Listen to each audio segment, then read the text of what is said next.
State would next call Mr. Tony Montalto. Good afternoon, sir. Please raise your right hand. Do you solemnly swear or affirm the testimony you're about to give is the truth, the whole truth, and nothing but the truth? I do. Thank you, sir. You can put your hand down. Please state your full name for the record. Anthony Vincent Montalto. Okay, state whenever you're ready. Mr. Montalto, is there something you'd like to say on your daughter Gina's behalf? Yes, there is. Please do so. I will begin with some positives by thanking the Eagles Haven team for helping our families endure the hours spent in the courthouse.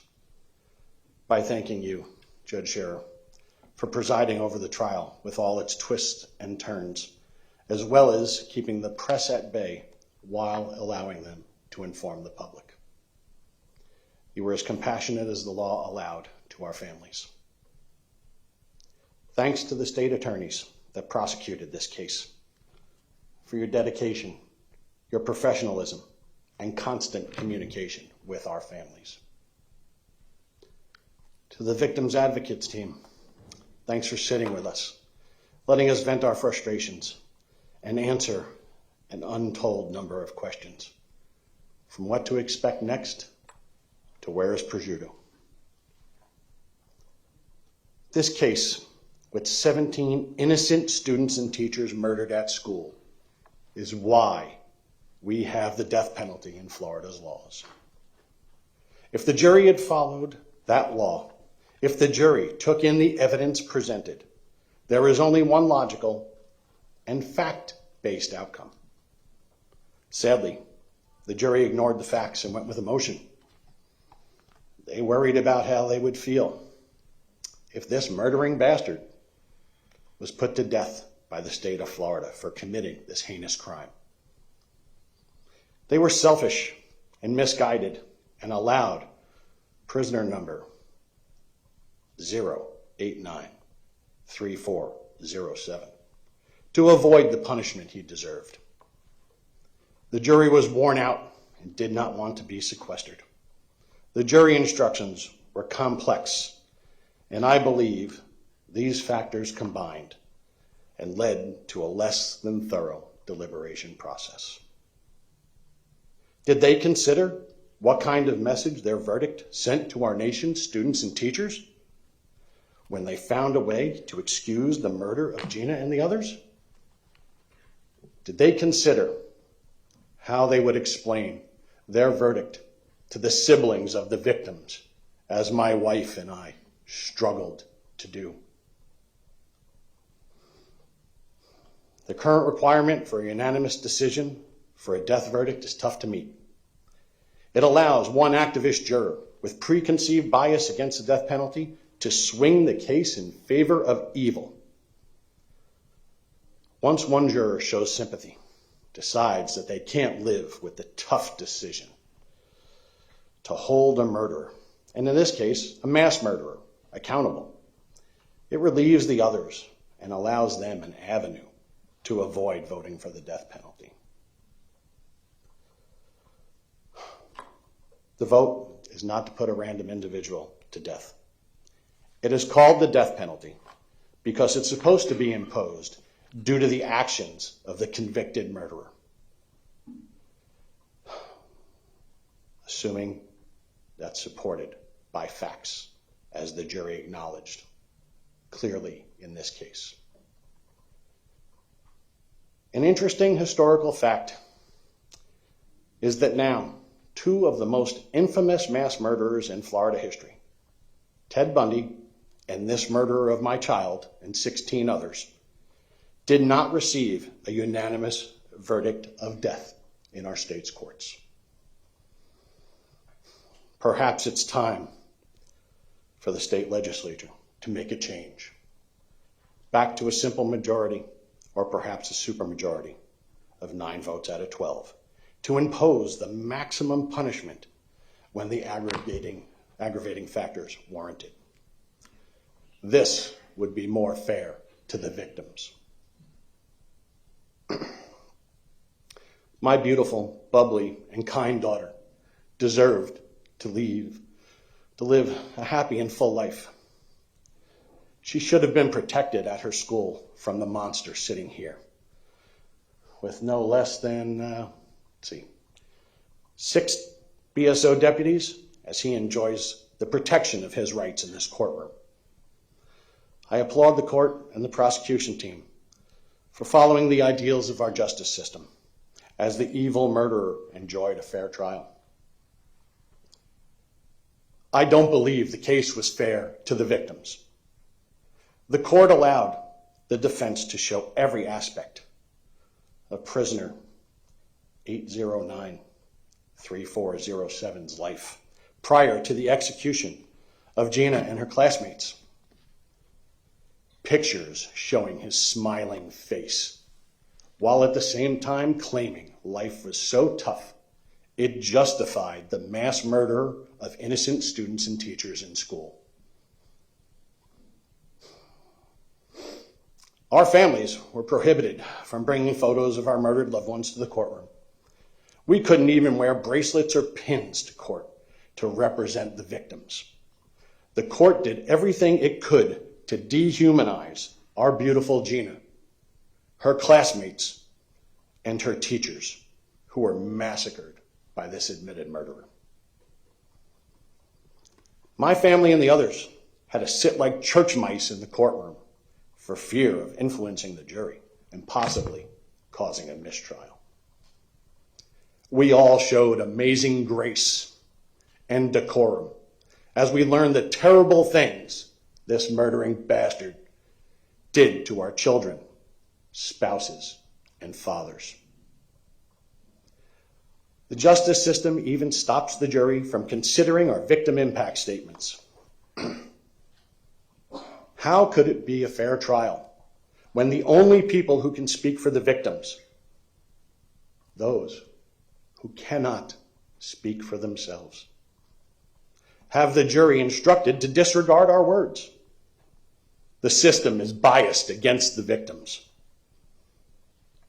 It trampled the First Amendment rights of my family in a misguided effort to protect the perpetrator of these heinous crimes. This injustice must be fixed. The victims' rights must be recognized. As for the defense team, you had a job to do. You had no case because the facts of the cold, calculated, horrific actions should have sealed this mass murderer's fate via the law. Somehow, though, you all managed to be petty and marginally professional. You disrespected the court in words and action. You laughed and joked with the twisted and purely evil man you defended. You brought in talented out-of-town personnel to bolster your team and help represent the murderer of my child. No expense was spared as you sought out experts in established and in questionable science, many of which you did not use as you chose to prey on the jury's emotions. What was the cost of prisoner 089-3407's defense to the taxpayers of Broward County? That number has yet to be revealed.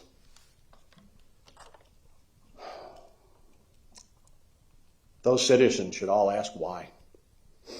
Why was so much effort put towards this prisoner, while in this very building, the same week his verdict was read, 2 other murderers were sentenced to death for their crimes?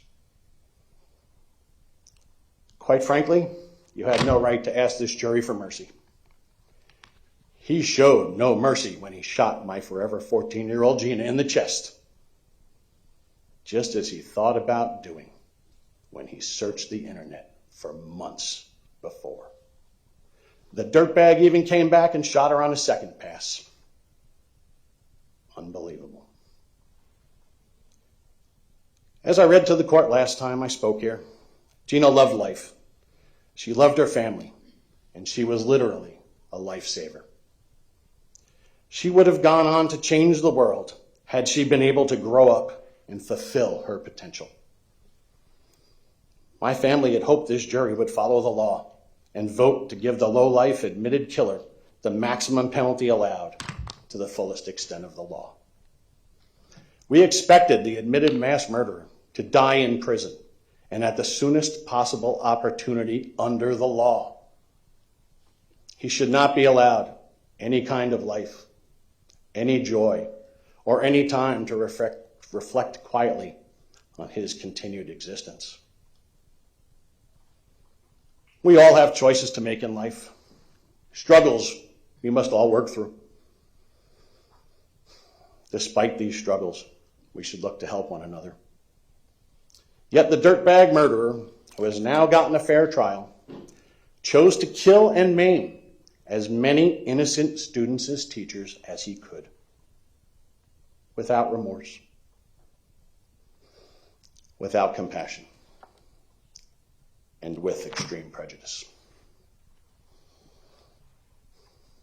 He deserves the same treatment throughout his stay in the state penitentiary system. He has had a lot of help throughout his life, and yet he chose to attack our nation's future by shooting up a school. The murdering bastard that took my daughter's life has benefited from the grace and protections of every system our society offers. He should now be placed in a correctional facility where he is forced to interact without those protections. The misguided jury thought prisoner 089-3407 was failed by society. To be clear, the system, schools, mental health professionals, law enforcement, and now the justice system failed my daughter Gina, her classmates, and her teachers, which he chose to murder. A planned, cold, calculated, heinous attack where the monster chose to pull his trigger 139 individual times. Today, the court prepares to sentence this admitted mass murderer. However, the legacy and greatness of the victims is being preserved and extended because Stand With Parkland, formed by our damaged yet amazingly resilient families, succeeded in creating the Federal School Safety Clearinghouse, which today begins a 3-day national summit on how to protect America's schools.